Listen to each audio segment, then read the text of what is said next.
नमस्कार, सुधावाणी या आमच्या चॅनलमध्ये आपल्या सगळ्यांचं स्वागत आहे। आज मुख्यमंत्री माझी लाडकी बहीण योजनेअंतर्गत ऑनलाईन फॉर्म भरण्याला सुरुवात झालेली आहे। त्यामुळे तमाम महिला ज्यांना आपले अर्ज स्वतः आपल्या मोबाईलवरून भरायचे आहेत त्यांच्यासाठी आजचा हा व्हिडिओ अतिशय महत्त्वाचा असणार आहे। त्यामुळे संपूर्ण व्हिडिओ काळजीपूर्वक पहा आणि आपला फॉर्म लवकरात लवकर ऑनलाईन भरून घ्या। तर आपल्याला त्यासाठी आपल्या मोबाईलवर सुरुवातीला प्ले स्टोअर वर या ठिकाणी जायचं आहे। मी प्ले स्टोअर क्लिक करतोय। त्यानंतर वरती सर्च बार मध्ये नारी शक्ती दूत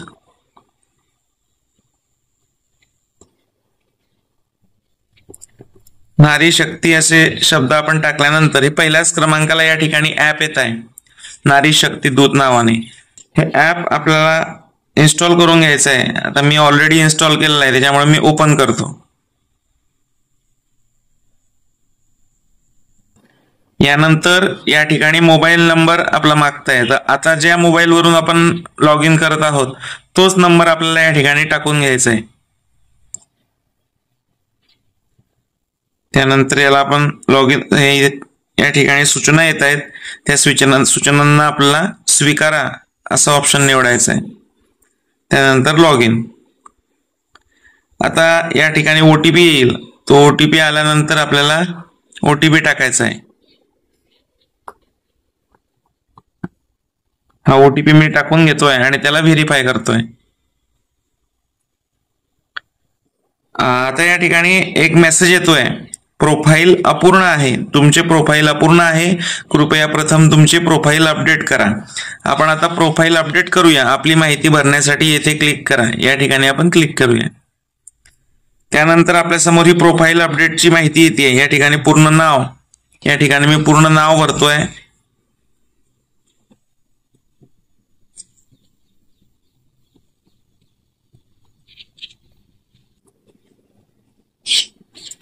यानंतर या ठिकाणी ईमेल आयडी, त्यानंतर आपला जिल्हा, या ठिकाणी आपला जिल्हा निवडायचा आहे, आपला तालुका निवडायचा आहे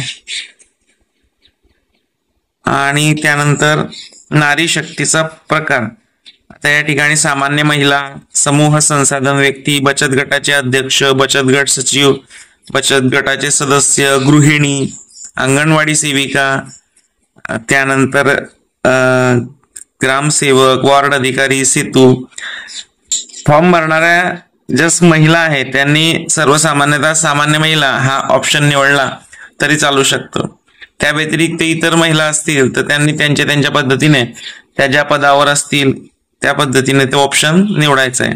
आता मी या ठिकाणी सामान्य महिला हा ऑप्शन निवडतोय आणि प्रोफाइल अपडेट करतोय। त्यानंतर आपलं हे प्रोफाइल अपडेट होईल। या ठिकाणी माहिती आलेली आहे, या ठिकाणी प्रोफाइल अपडेट करा। ही माहिती झाल्यानंतर याला आपण हे प्रोफाइल अपडेट केलेलं आहे। यानंतर आपल्याला इथे खालती बघा नारी शक्ती दूत ॲप, इथे हे होम पेज आहे ॲप्स। या ठिकाणी मुख्यमंत्री लाडकी बहीण योजना या ऑप्शन वरून आपल्याला फॉर्म भरता येणार आहे। त्यानंतर इथे दुसरा आहे योजना। इथे योजनेची PDF आपल्याला डाउनलोड करता येईल। म्हणजे या योजनेसंदर्भात काही माहिती सविस्तर आपल्याला वाचायची असेल तर ती ह्या PDF मधून करता येईल। त्यानंतर हे हमीपत्र आहे। हे हमीपत्र PDF जे आहे हे आपल्याला फॉर्म भरताना आवश्यक लागणार आहे। त्यामुळे हे हमीपत्र आपण डाउनलोड करून घ्यायचं आहे। मी या ठिकाणी डाउनलोड करून घेतलेलं आहे। त्यानंतर पुढचं हे 3 नंबरचं ऑप्शन बघूया, यापूर्वी केलेले अर्ज। आता या ठिकाणी अजून आपण अर्ज भरलेले नाहीये त्यामुळे या ठिकाणी काहीही दाखवत नाहीये। आणि त्या ठिकाणी चौथा मुद्दा आहे प्रोफाइल। हे प्रोफाइल आपण आता ऑलरेडी अपडेट केलेलं आहे। यामध्ये काही बदल करायचे असतील तर ते इथून प्रोफाइल अपडेट करा हा ऑप्शन निवडून आपल्याला ते अपडेट करता येतील। चला तर मग आता आपण अर्ज भरायला सुरुवात करूया। त्यासाठी हे पहिल्या क्रमांकाचं जे ऑप्शन आहे नारी शक्ती दूत त्या होम पेजवर आपण येऊया। त्यानंतर मुख्यमंत्री माझी लाडकी बहीण योजना हा ऑप्शन निवडूया आता त्या ठिकाणी एक मेसेज येतोय बघा, allow Nari Shakti Doot to access the device location. त्या ठिकाणी आपण पहिल्या क्रमांकाचं जे ऑप्शन आहे allow only while using the app आणि खालती आहे डिनाय. तर आपण हे पहिला ऑप्शन निवडूया, allow only while using the app. त्यानंतर हा अर्ज आपल्या समोर आलेला आहे. आता हा अर्ज आपल्याला या ठिकाणी भरायचा आहे. या ठिकाणी संपूर्ण महिलेचं नाव,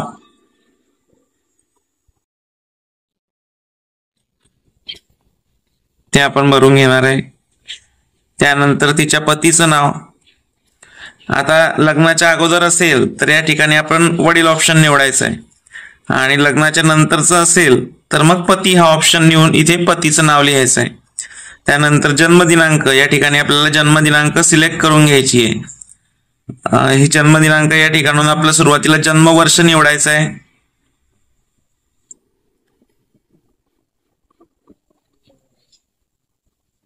आता आपण या ठिकाणी जन्मवर्ष निवडूया. त्यानंतर महिना निवडूया.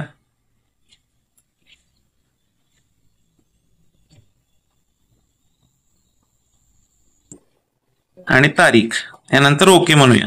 अशा पद्धतीने ही 17/4/2024 अशा पद्धतीने ही जन्मवर्ष या ठिकाणी येऊन जातं. आता या ठिकाणी 21 ते 60 वर्ष वयोगटातील महिलांसाठीची मर्यादा आहे. त्यामुळे आपलं जे जन्मवर्ष आहे ते अचूक टाकणं गरजेचं आहे. नाहीतर या ठिकाणी बघा लाल अक्षरामध्ये जसा मेसेज येतोय तसा मेसेज येऊ शकतो.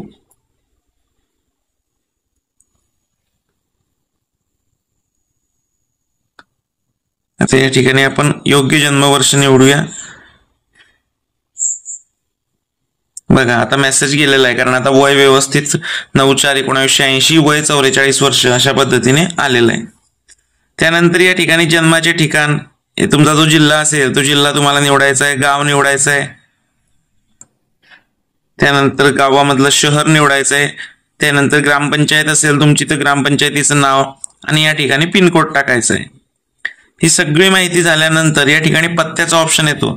पत्त्यामध्ये तुमचा घर नंबर जो काय असेल, घर नंबर आणि पूर्ण पत्ता, अगदी तुमच्या कॉलनीचं नाव, अपार्टमेंटचं नाव, रस्त्याचं नाव असं संपूर्ण आणि गावाचं नाव असं संपूर्ण पत्ता या ठिकाणी पत्ता या ऑप्शन मध्ये टाकायचा आहे. त्यानंतर मोबाईल क्रमांकाच्या ठिकाणी आपला मोबाईल नंबर तुम्हाला घ्यायचा आहे आणि इथे आधार नंबर. जी महिला अर्ज करते त्या महिलेने या ठिकाणी स्वतःचा आधार क्रमांक या ठिकाणी लिहायचा आहे. खालती ऑप्शन येतोय शासनाच्या इतर विभागामार्फत राबविण्यात येणाऱ्या आर्थिक योजनेचा लाभ घेत आहात काय. आता या योजने व्यतिरिक्त इतर योजनांचा लाभ जर महिला घेत असेल, उदाहरणार्थ संजय गांधी निराधार योजना किंवा श्रावण बाळ योजना, तर या ठिकाणी तुम्ही होय असा ऑप्शन निवडायचा आहे. जर तुम्ही या योजनांचा लाभ घेत नसाल तर नाही हा ऑप्शन निवडायचा आहे. त्यानंतर महिला व बाल विकास मंत्रालय हा डिफॉल्ट ऑप्शन आहे, यात काही बदल होत नाहीये. खालती ऑप्शन आहे लाभार्थी योजना, गरजू व्यक्तीची समस्या, इतर योजना. या ठिकाणी बघूयात आपण, हा पण डिफॉल्ट ऑप्शन या ठिकाणी दिसतोय. ओके. त्यानंतर वैवाहिक स्थिती, वैवाहिक स्थितीमध्ये तुम्ही अविवाहित असाल तर अविवाहित, विवाहित असाल तर विवाहित, विधवा, परित्यक्त्या, निराधार, घटस्फोटित, ज्याप्रमाणे आपली स्थिती असेल ती आपण या ठिकाणी निवडायची आहे.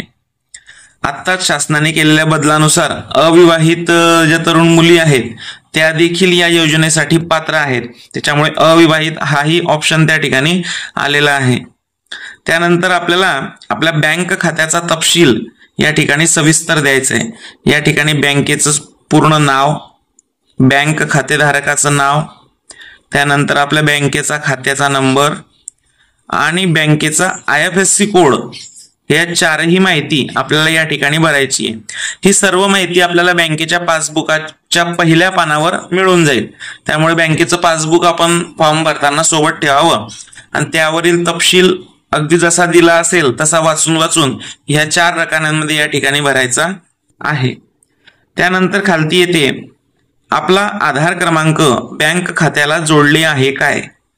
नसल्यास आधार क्रमांक बँक खात्याशी संलग्न करण्यात यावा. आपला आधार क्रमांक बँक खात्याशी संलग्न नसेल तर आपण बँकेत जाऊन त्या ठिकाणी आधार कार्डची झेरॉक्स जमा करून आपला आधार क्रमांक बँक खात्याशी लिंक करून घेऊ शकतो। तर अर्ज करण्याच्या अगोदर आपण आपला आधार बँकेशी लिंक आहे की नाही याची खात्री करणं गरजेचं आहे। त्यानंतर या ठिकाणी आपला आधार क्रमांक बँक खात्याला जोडले आहे काय, तर या ठिकाणी आपण होय निवडायचं आहे, कारण आपण ऑलरेडी बँक खात्याशी आधार लिंक केलेलं आहे। यानंतर सगळ्यात महत्वाचा भाग येतो, खालील सर्व कागदपत्र अपलोड करण्यात यावी। या ठिकाणी आपल्याला जी कागदपत्र लागणार आहेत ती या ठिकाणी नीट बघून घ्या आणि ही सर्व कागदपत्र फॉर्म भरण्याच्या अगोदर कॅम स्कॅनर ऍप मधून स्कॅन करून व्यवस्थित एका फोल्डर मध्ये टाकून ठेवावीत। काय काय लागणार आहेत कागदपत्र आपण ते बघूयात। सुरुवातीला आपलं आधार कार्ड लागणार आहे, त्यानंतर अधिवास किंवा जन्म प्रमाणपत्र। अधिवास प्रमाणपत्र म्हणजे डोमेसाईल नसेल किंवा जन्म प्रमाणपत्र नसेल तर तुम्ही टीसी किंवा शाळा सोडल्याचा दाखला असेल तर तोही या ठिकाणी अपलोड करू शकतात। 15 वर्षापूर्वीचं रेशन कार्ड असेल तेही या दुसऱ्या ऑप्शन मध्ये तुम्हाला अपलोड करता येईल, किंवा मतदान ओळखपत्र तुमच्याकडे असेल तर तेही या ठिकाणी अपलोड करता येऊ शकेल। म्हणजे डोमेसाईल सर्टिफिकेट मिळवण्यात जी अडचण बऱ्याच जणांना येत होती ती आता बऱ्याअंशी समस्या सुटलेली आहे। आपल्याकडे ह्या रेशन कार्ड, त्याच्यानंतर टीसी, जन्म प्रमाणपत्र, डोमेसाईल यापैकी कुठलंही एक सर्टिफिकेट असेल तर ते तुम्ही या दुसऱ्या नंबरच्या ऑप्शन मध्ये अपलोड करू शकतात। त्यानंतर तिसरा ऑप्शन होता उत्पन्न प्रमाणपत्र। उत्पन्न प्रमाणपत्र, इन्कम सर्टिफिकेट हे मिळवण्यासाठी सुद्धा बऱ्याच जणांना अडचणी येत होत्या आणि तेही शासनातर्फे सोडवण्यात आलेलं आहे। आता तुमच्याकडे पिवळं किंवा केशरी रेशन कार्ड असेल तर तुम्हाला उत्पन्न प्रमाणपत्र काढण्याची आवश्यकता नाही। तुमच्या रेशन कार्डाचे फोटो काढून, रेशन कार्डचं जे पहिलं पान आहे त्याचा फोटो काढून तो स्कॅन करून तुम्ही या ठिकाणी अपलोड करू शकतात। त्यानंतर अर्जदाराचं हमीपत्र, हे हमीपत्र आपण फोल्डरमध्ये जिथे सेव्ह केलेलं असेल तिथून आपण घेऊन या ठिकाणी अपलोड करता येईल। त्यासाठी आपण व्हिडिओच्या सुरुवातीला हमीपत्र डाउनलोड केलेलं होतं, ते डाउनलोड केलेलं हमीपत्र तुम्ही प्रिंट काढून घ्या, ते सविस्तरपणे भरून त्यावर खालती सही करून त्याचा फोटो काढून तो स्कॅन करून घ्या कॅम स्कॅनर ऍप मधून, आणि त्यानंतर ते हमीपत्र या ठिकाणी आपल्याला अपलोड करायचं आहे। आणि सगळ्यात शेवटी बँकेच्या पासबुकचं जे पहिलं पान असतं त्याचा फोटो काढून त्याची स्कॅनिंग करून ते या ठिकाणी अपलोड करायचं आहे। यानंतर अर्जदाराचा फोटो या ठिकाणी आपल्याला अपलोड करायचा आहे आणि सगळ्यात शेवटी हा जो बॉक्स दिसतोय ऍक्सेप्ट हमीपत्र डिस्क्लेमेर, त्याला आपल्याला क्लिक करायचं आहे। त्या ठिकाणी या ठिकाणी सविस्तर सूचना येतात, ह्या सगळ्या सूचना आपल्याला स्वीकारा म्हणून बटन या ठिकाणी दाबायचं आहे। यामध्ये काय सूचना दिल्या आहेत, अर्जदाराचं हमीपत्र काय आहे ते आपण वाचणार आहोत। माझ्या कुटुंबाचे एकत्रित वार्षिक उत्पन्न रुपये 2.50 लाख रुपयांपेक्षा अधिक नाही। माझ्या कुटुंबातील सदस्य आयकरदाता नाही। मी स्वतः किंवा माझ्या कुटुंबातील सदस्य नियमित, कायम कर्मचारी, कंत्राटी कर्मचारी म्हणून सरकारी विभाग, उपक्रम, मंडळ, भारत सरकार किंवा राज्य सरकारच्या स्थानिक संस्थेमध्ये कार्यरत नाही किंवा सेवानिवृत्तीनंतर निवृत्ती वेतन घेत नाही। मी शासनाच्या इतर विभागामार्फत राबविण्यात येणाऱ्या आर्थिक योजनेद्वारे रुपये 1500 पेक्षा जास्त लाभ घेतलेला नाही। माझ्या कुटुंबातील सदस्य विद्यमान किंवा माजी खासदार, आमदार नाही। माझ्या कुटुंबातील सदस्य भारत सरकार किंवा राज्य सरकारचा बोर्ड, कॉर्पोरेशन, बोर्ड अध्यक्ष, उपाध्यक्ष, संचालक, सदस्य नाहीत। माझ्या कुटुंबातील सदस्यांची संयुक्तपणे 5 एकरपेक्षा जास्त शेतजमीन नाही। आता मित्रांनो, हे शेतजमिनीचे वगैरे जे मुद्दे आहेत हे शासनाने ऑलरेडी या योजनेमधून वगळलेले आहेत, पण तरीही यामध्ये हमीपत्रात तो विषय आलेला आहे। तर ठीक आहे, अशा पद्धतीचं हे संपूर्ण हमीपत्र आहे, आपण या ठिकाणी पूर्ण वाचून घ्याल आणि त्यानंतर याला या ठिकाणी स्वीकारायला आपण क्लिक करणार आहोत। अशा पद्धतीची ही सगळी माहिती भरून झाल्याच्या नंतर आपल्याला खालती सगळ्यात शेवटचा ऑप्शन आहे माहिती जतन करा, ह्या ऑप्शनला क्लिक करायचं आहे आणि माहिती जतन करायची आहे। ही माहिती आपण जतन करायची आहे। आता या ठिकाणी काही भरायचं राहिलेलं असेल ते या ठिकाणी अशा पद्धतीचा एरर येतो, प्लीज एंटर हजबंड नेम। जो तुमचा ऑप्शन वरचा भरायचा राहिला असेल तो त्या ठिकाणी बघा, पतीचं नाव या ठिकाणी लिहायचं राहिलेलं आहे।